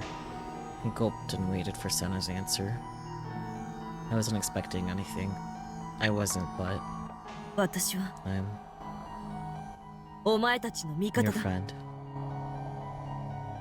Senna's answer was clear and unhesitating. I'll defeat the enemy who's attacking you. So, no more delusions. You. Kozupiiiii had another friend besides me now. Kozupiiiii slowly lowered the blade. Good. Senna, I love you, NoAH. She was crying as she gave Senna a pleading glance. Then, suddenly, she struck out with the D-sword. Senna managed to block at the last second, but the impact knocked her off her feet. Kozue. What are you doing? Kozupii! Kozupii! Senna said she was your friend. Why are you attacking her? No, it's not Kozupii. She yelled as she brought the blade down on the prone Senna. Yeah, her sword looks different, doesn't it? It's not Kozupii.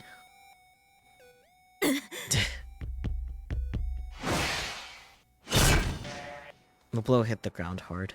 Senna had managed to roll out of the way at the last second, and quickly stood up with her D-sword at the ready. 私を Are you trying to 殺 kill す me, つもりか Kozue? Kozue! Kozupii thrashed her head from side to side, tears pouring down her face. No, my hands are moving on their own. Help me, Senna, Takumi. What the hell was going on? 負の妄 The 想に取り negative つかれてし delusions まっ have ている taken over. 自分で Does 理 this 想度 mean を she 制 can no 御で longer きていない control のか her own D-sword? Wait, does that mean she's turned into a killing machine and is murdering people whether she wants to or not? 小杖 Kozue, 理想度を make your 消せ D-sword go away. I can't. I can't, Nora. こいつ Damn it. 殺す殺す Kill, kill, kill, 殺 kill, す kill, 殺す kill, 殺す kill. 殺す殺す I heard a voice. Not an inner voice. Kozupii's real voice. It was saying one word over and over again. Kill. But her inner voice was saying the opposite. Help. Make it stop. セナ Senna, コズピ help 助 Kozupii. けてあげてよ All I could do was beg Senna to do something. I couldn't get between the two of them myself. 妄想を見せ I て need 無 to 力 feed 化 her を a delusion to calm her down.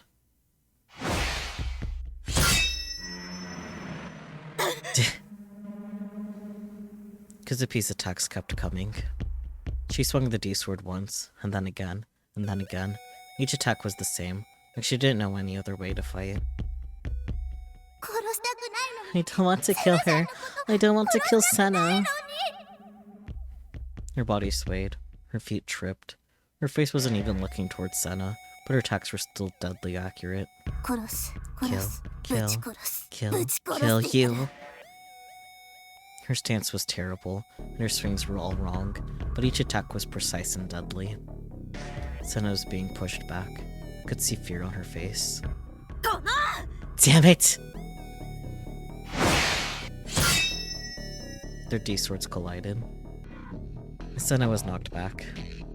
She was thrown off guard. Kozupii's D-sword slashed out at impossible angles that ignored physical laws.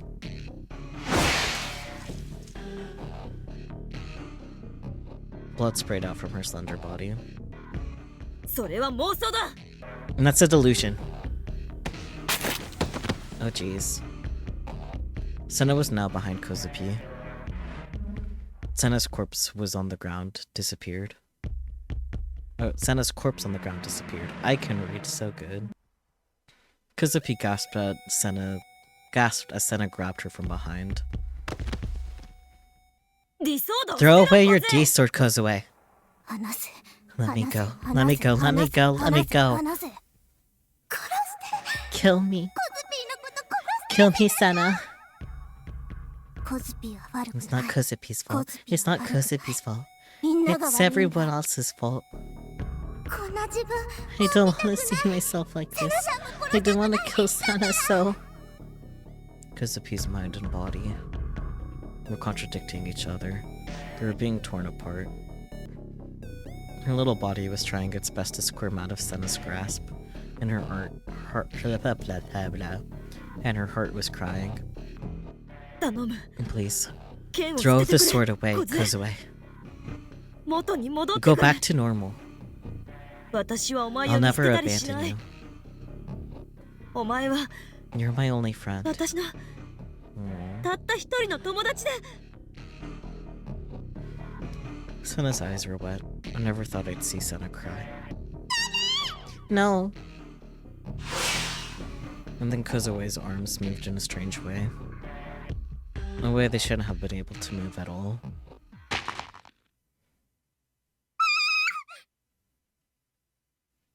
Little thud of a bone jerking out of its socket. Kozupi's wordless scream.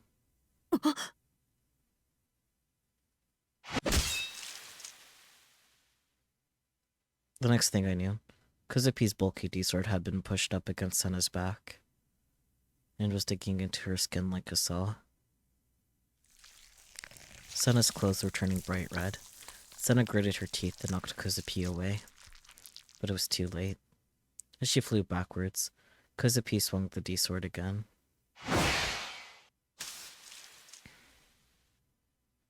And tore open Senna's side.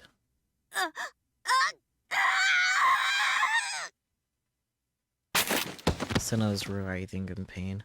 Kozupii pointed the D-sword at her. Senna, run away.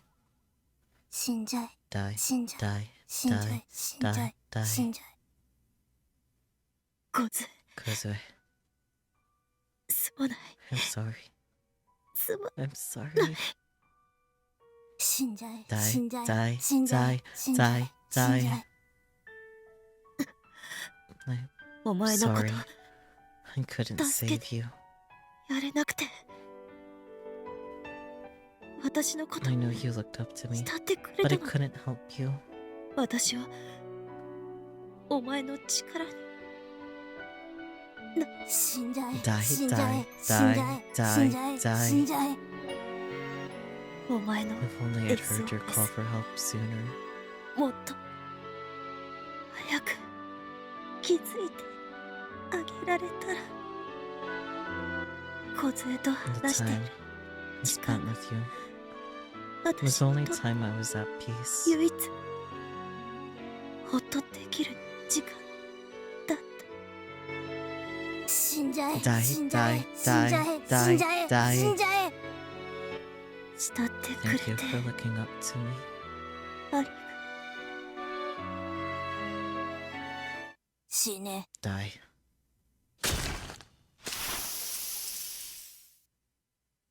I couldn't bear to look.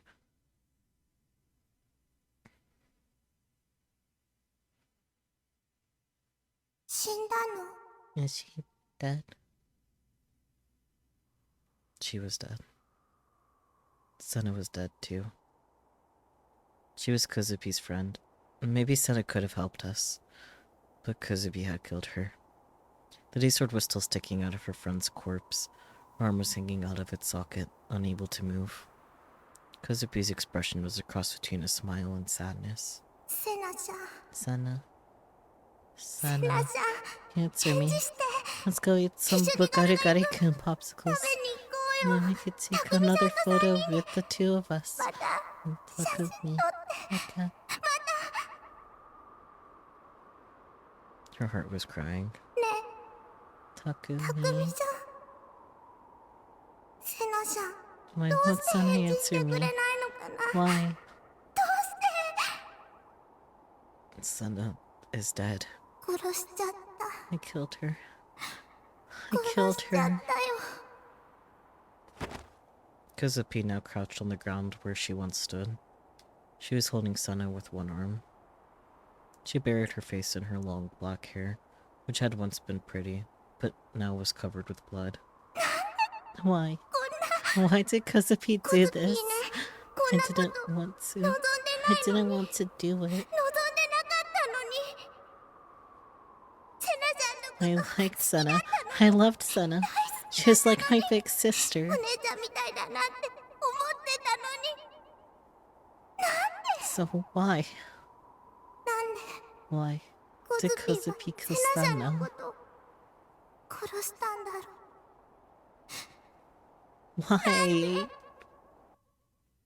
信仰 The のスペー divine ス light よ saved you. Fuck you. I saw a man standing there with a Darth Spider helmet on his head. I couldn't tell when he'd shown up. He had a gun in his hand. He was pointing it at us. You. Darth Spider. I remembered what the Dokyun I killed had said. That Darth Spider had offered them Nanami. お前か Was it you? さ I don't know what you're 何のことっすか？ talking about.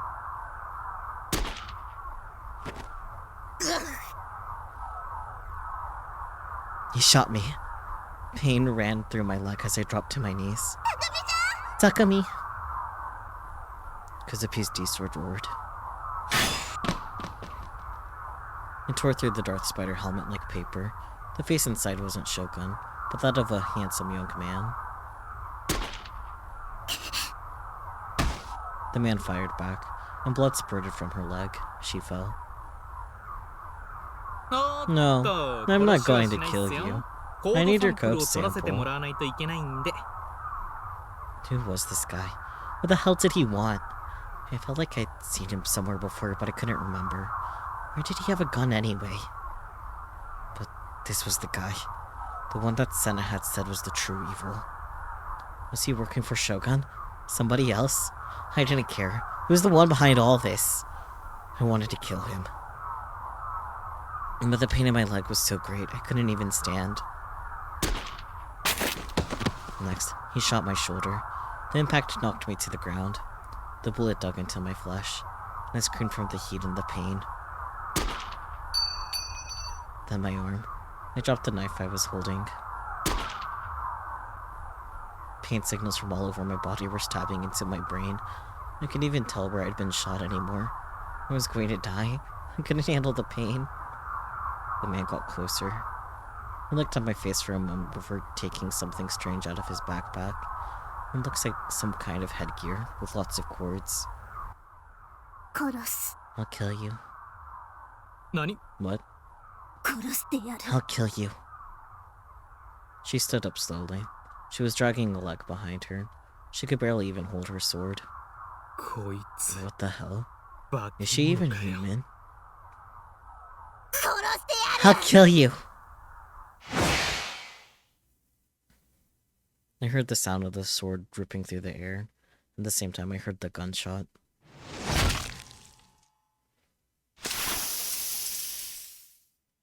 The D-sword slammed into his body. It broke him into pieces before he even had time to scream.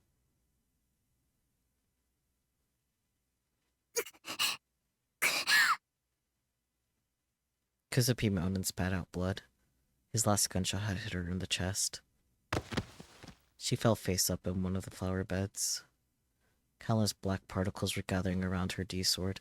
The terrifying weapon of violence, beautiful and cruel, was beginning to shimmer out of existence. たくみさん Takumi, コズピ I ー think ね Papa, もう I think Kozupi can't go on anymore. I crawled over to her, forcing myself to ignore the pain coming from my whole body. A moment ago, my body had felt so hot. Now I felt terribly cold, like I jumped into a lake in the middle of winter. I couldn't stop shaking. I was losing feeling in my fingers. My vision was getting blurry. But still, I forced myself to reach out my hand toward Kozupi, who was lying in a bed of brilliantly colored flowers. My cold fingers touched her soft, warm hands, and clenched them tight, as if seeking something. I turned my body face up, like hers. The smell of blood overpowered the sweet scent of the flowers. It was so cold, but the warmth of her fingers and the warmth of the earth on my back made me feel a bit better. And the sky was so clear, it stretched out so far. And for some reason, ねえね look, the sky's so pretty. とっても綺麗だよまるで Like all the beady beads are scattered everywhere. たくさん散りばめたみたいで And the color of the sky was changing rapidly, like Kozupi said. It was like the sky was covered with colorful beads I can read. I remembered I still had the bead strap that Kozupi had given me before in my pocket. I took it out, and the two of us held it together. I could barely grip it, but I didn't care. コズピーも I wish I could be like one of 空に those 浮かぶ beady beads ブツブツ floating in サン the デ sky. ーみたいな You can. Throw away your shithole of a body. Throw away this shithole of a world. And just become a star. And you won't feel any pain or sadness at all. And you can be at peace. たくみさんも Will you come 一 with 緒 me, に来てくれ Takumi? る Of course. We'll be together forever. You were the one person who never betrayed me. You were the one person who helped me until the end. So I'll never betray you. So I'll stay with you to the end. ありがと Thank you. う。あのね、 コズピー、 Is it okay if I fall in love with you, 好 Takumi? きになってもいいかな。 Her asking is so cute actually though, what the fuck? Yeah. As my consciousness began to fade, I answered her. I could tell that the warmth was fading from her hand. I could feel the strength draining from her fingers. But I kept holding on and trying not to cry. The sky was turning white. The beady beads were disappearing. I felt like something important was happening, but I didn't care. I was relieved. I was glad Kozupiiiii didn't have to see the beady beads disappear. I softly closed my eyes. Time stopped. The world stopped. Inside me, and inside her, there was the sky, and the colorful bead-like stars became eternal. Whew. That was... Oh. Yeah, Jesus. That was a lot. Fuck. To say the least, yeah, to say the least. Holy shit. I think this might be like the saddest ending so far, actually. Pasta sauce, so true.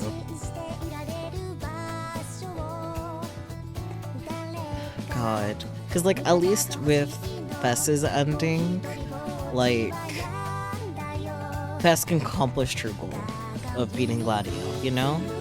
So, like, yeah, all the Gigalomaniacs were either lobotomized or dead. Like, a goal was accomplished, and it wasn't Noah's goal, you know? At least Noah didn't accomplish their goal here either, but, like, they're dead, man. God. Oof.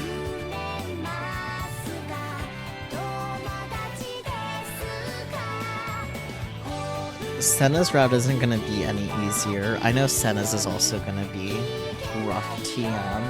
And Senna is next week. And then after is Rimi's. And then after is the true ending, Blue Sky. You need a chocolate milkshake after that. Honestly, same. Like, yeah. Yeah. A chocolate milkshake would be actually pretty fucking awesome right about now. Oof.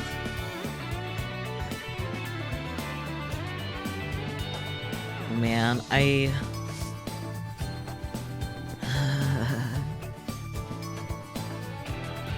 Oh, to have chocolate milkshake money though. Yeah, so true. They put mages in her hand. Amazing. She offers you mages. What will you do with it? A disease that leads to slaughter. So true. That is what happened. For real, for real. Fuck. That one was a lot.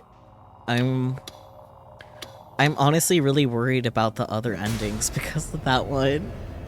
Screams.